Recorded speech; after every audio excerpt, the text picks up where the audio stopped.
बुंदेलखंड के धूल भरे पठारों पर बसा एक छोटा सा गांव था करमपुर।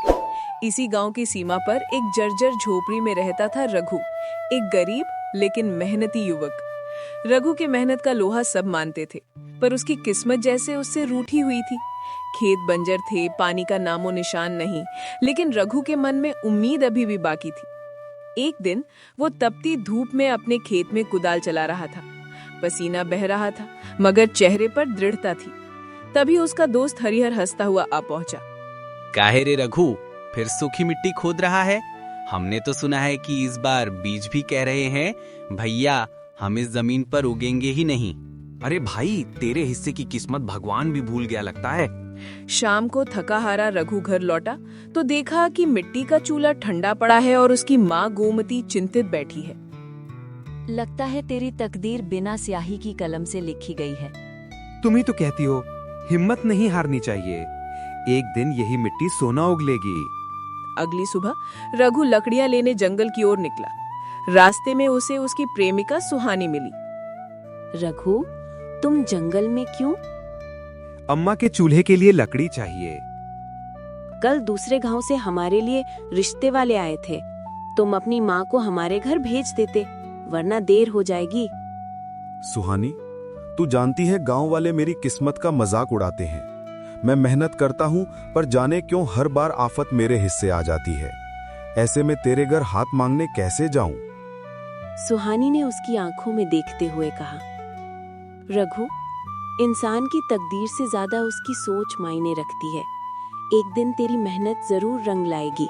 उसके शब्द रघु को भीतर तक छू गए। रघु आगे बढ़ा, पर बारिश अचानक तेज हो गई। वो रास्ता भटक गया और आश्रय की तलाश में इधर उधर देखने लगा। तभी उसे एक पुरानी वीरान हवेली दिखी। गांव में उस हवेली के बारे में तरह तरह की कहानियां थी, पर बारिश से बचने के लिए रघु ने हिम्मत करके भीतर कदम रखा। अंदर का दृश्य देखकर वो स्तब्ध रह गया। बाहर से खंडहर दिखने वाली हवेली अंदर से किसी राजा के महल जैसी सजी हुई थी। दीवारों पर चित्र, फर्श पर महंगे गलीचे। आगे बढ़ने पर उसने देखा एक बड़े से पिंजरे में एक बोलता तोता और उसके पास एक इंसानी आवाज में बोलता गधा। रघु डर कर पीछे हट गया।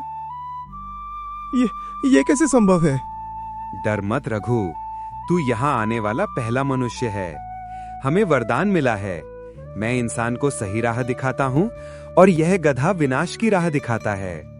हर पूर्णिमा की रात हम तुझे एक एक रास्ता बताएंगे। चुनाव तेरा, फल भी तेरा।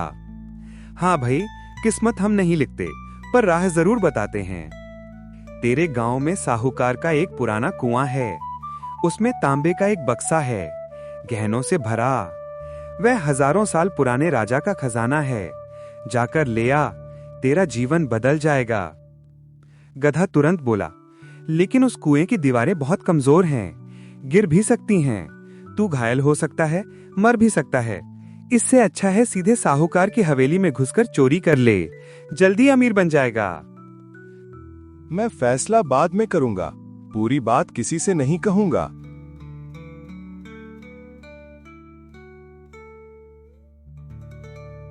रघु, ये सब कहाँ से आया? अम्मा, इतना समझ लो, ये मेरी तकदीर में लिखा था। मैंने चोरी नहीं की। माँ ने बेटे को गले लगा लिया। धीरे धीरे रघु का जीवन बदल गया। झोपड़ी की जगह पक्का मकान बन गया। खेती छोड़कर उसने व्यापार शुरू किया और कुछ ही महीनों में धनी बन गया। दूसरी पूर्णिमा आई तो वो फिर हवेली पहुंचा। तोता बोला, अब अगली राह सुन। राजा वीर सिंह अपने महल में युवकों की परीक्षा ले रहा है। जो जीत जाएगा वह संदेशवाहक बनेगा। जा, कोशिश कर। गधा बोला, अरे क्या करेगा वहां जाकर? महल में पहरेदार मार देंगे। बेहतर है कि सीमा की सराय से व्यापारियों का माल लूट ले, जल्दी अमीर बन जाएगा। रघु ने फिर तोते की बात मानी। राजमहल में बल, बुद्धि और धैर्य की 3 परीक्षाएं थी। रघु ने हाथियों को शांत कर लिया, पहेली का उत्तर दिया और तपती धूप में पानी से भरा घड़ा 5 कोस ले जाकर वापस लौटाया।